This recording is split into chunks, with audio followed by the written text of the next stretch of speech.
பழனி வீரப்பன் அப்படிங்கிற கேரக்டருக்கு தெரியுமா? அப்ப அத வந்து பார்க்கவே முடியல. அதுவும் எஸ்பெஷலி இந்த எபிசோட்ல போலீஸ் போட்டு அடி அடின்னு அடிக்கிறப்போ, அவர் சும்மா கெத்தா வந்து இதெல்லாம் பழைய ரூட் அப்படிங்கிற மாரி பேசுற மாரிலாம் காட்டியிருக்காங்க தெரியுமா? என்னடா இந்த அளவுக்கா வெறி பிடிச்சிருப்பாங்க அப்படிங்கிற மாரி ஒரு ஃபீல் தான் வருது. சரி ஓகே வாங்க எபிசோட் 96ல என்ன நடந்துச்சு அப்படிங்கிறத ஸ்டார்ட்டிங்லேருந்து பார்த்துடலாமா? நம்ம பாட்டி பார்த்தீங்கன்னா, லலிதாக்கு கால் பண்ணி முரளியும் நீயும் லவ் பண்ற விஷயத்த நான் உங்க அப்பாட்ட சொல்லிட்டேன் அப்படிங்கிற மாரிலாம் பெருமையா பேசுவாங்க. அத கேட்டோனே லலிதாக்கு ஷாக் ஆகுது. ஏன்னா அவங்களுக்கு தான் தெரியுமே இப்ப முரளி வந்து உண்மையான போலீஸ் இல்ல அப்படிங்கிறது. ஆனா அதையும் தாண்டி அவங்க இப்ப ஆல்மோஸ்ட் பிரேக்கப் அப்படிங்கிற ஒரு ஸ்டேஜ்ல இருக்கிறாங்க. இப்ப போய் நாங்க லவ் பண்றோம்ன்ற விஷயத்த அவங்க அப்பாட்ட சொல்லணுமா அப்படிங்கிற மாரி அவங்க ஒரு பக்கம் ஷாக் ஆகுறாங்க. பாட்டி இப்பவும் விடாம வந்து மோட்டிவேட் பண்ணிட்டே தாங்க இருக்கிறாங்க லலிதாவ.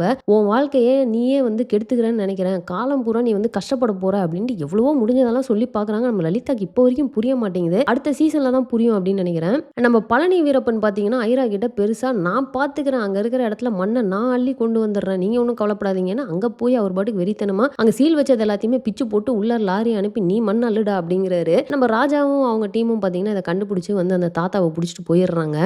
போட்டு அடி அடின்னு அடிச்சுட்டு எல்லா உண்மையும் சொல்ல சொல்றாங்க. அவரு சும்மா எல்லா அடியும் வாங்கிட்டு அப்படியே கல்லு மாரி உட்கார்ந்திருக்கிறாரு. முரளி பார்த்தீங்கன்னா அந்த இடத்துல இந்த தாத்தாக்கு தைரியம்லாம் கிடையாது. இன வெறி அப்படிங்கிற மாரி ஒரு பாயிண்ட்ட சொல்வாரு. அண்ட் ராஜா பார்த்தீங்கன்னா என்னென்னமோலாம் உங்களுக்கு ஒரு பேத்தி இருக்குல்ல அப்படி இப்படின்னு எப்படியோ எமோஷனல் பிளாக்மெயில்லாம் ட்ரை பண்றப்போ இவரு இதெல்லாம் பழைய ரூட் அப்படிங்கிற மாரி சொன்ன நம்ம ராஜா இன்னும் வெறியாகி போட்டு அடி அடின்னு அடிச்சிட்டு இருப்பாரு. அடி வாங்க வாங்க பார்த்தீங்கன்னா இவருக்கு வெறி இன்னும் ஏறிக்கிட்டே தான் போகும். யாரா இவரு அப்படிங்கிற மாரி ஒரு ஃபீல் தான் இருந்தது.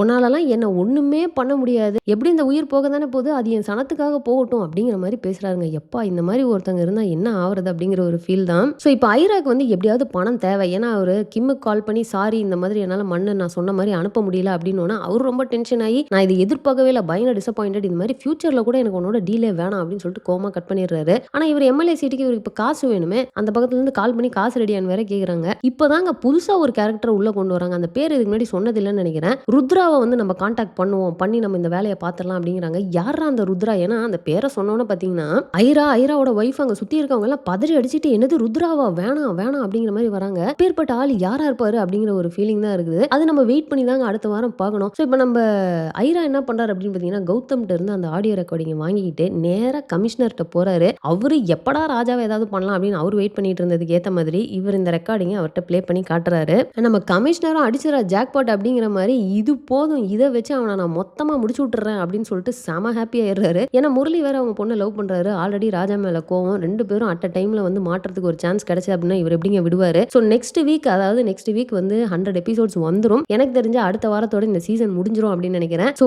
இவங்க ரெண்டு பேரும் மாட்டிக்கிட்டு ரெண்டு பேரும் அரெஸ்ட் ஆகிற மாதிரி வந்து சீசனை முடிக்க போறாங்கன்னு நினைக்கிறேன். இது ரொம்பவே ஒரு மாதிரியான ஒரு ஃபினிஷிங் தான். ஸோ சீசன் 2 வரைக்கும் நம்ம வெயிட் பண்ணோம். அவங்கள வந்து எப்படி வெளியே கொண்டு வர போறாங்க அப்படிங்கிறதெல்லாம் பார்க்கறதுக்கு. ஸோ அவ்வளோதாங்க இந்த எபிசோட்ல நடந்த எல்லாத்தையுமே நம்ம ரிவ்யூ பண்ணிட்டோம். ஸோ நீங்க இந்த 4 எபிசோடையும் பார்த்துட்டீங்க அப்படின்னா நீங்க என்ன ஃபீல் பண்றீங்க அப்படிங்கிறத மறக்காம கமெண்ட்ல போட்டுருங்க. ஸோ இந்த வீடியோ நான் இதோட முடிச்சுக்கிறேன். இந்த வீடியோ உங்களுக்கு பிடிச்சா லைக் பண்ணுங்க, உங்க ஃப்ரெண்ட்ஸ் எல்லாத்தையுமே ஷேர் பண்ணுங்க. மறக்காம சேனலை சப்ஸ்கிரைப் பண்ணி என்ன சப்போர்ட் பண்ணுங்க. நெக்ஸ்ட் ஒரு இன்ட்ரெஸ்டிங்கான வீடியோல உங்களை மீட் பண்றேன். தேங்க்ஸ் ஃபார் வாட்சிங். Bye by.